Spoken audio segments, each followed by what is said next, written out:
বিশ্বনবীর স্ত্রী সাউদা এসে বলে, নবী, আমি আপনার কুমারী বউ আয়েশার ঘরে তরকারি নিয়ে গিয়েছিলাম। তরকারি দেওয়ার পরে আপনার স্ত্রী রেগে বলে, তরকারি দিলা কেন? আমি কি তরকারি রাঁধতে পারি না? রাগের চোটে তরকারির ঝোল নিয়ে পায়েস নিয়ে আমার গালের মধ্যে মাখিয়ে দিয়েছে আপনার বউ। আপনি তো শ্রেষ্ঠ বিচারক, ও নবী বিচার করে দেন। বিশ্বনবী সাউদার কথা শুনলেন, মা আয়েশাকে ডেকে পাঠালেন। মা আয়েশারে বললেন, ও আয়েশা, আসলে এমনটা করেছো নাকি? মা আয়েশা বলে, নবী, তখন আমার মেজাজটা বড্ড গরম ছিল, রাগের মাথায় ঝোল নিয়ে আমি সাউদার মুখে লাগিয়ে দিয়েছি। আসলে কাজটা ঠিক হয় নাই, আমারে ক্ষমা করেন। বিশ্বনবী দুইজনের কথা শুনে ঠান্ডা হয়ে বসলেন। সুবহানাল্লাহ। দুইজনের কথা শুনে বিশ্বনবী বললেন, আমার আদালতের রায় হচ্ছে কিসাস।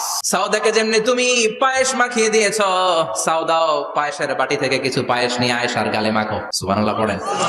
সাউদাও বিশ্বনবীর রায় অনুযায়ী বাটি থেকে পায়েসের ঝোল নিয়ে মা আয়েশার গালের মধ্যে মেখে দিলেন। মা আয়েশা কি আর করবেন, হেসে দিলেন। সাইয়েদাতুনা সাউদাও হাসলেন, বিশ্বনবীও হাসলেন। আরশের উপর থেকে খুশি হয়ে গেল কে?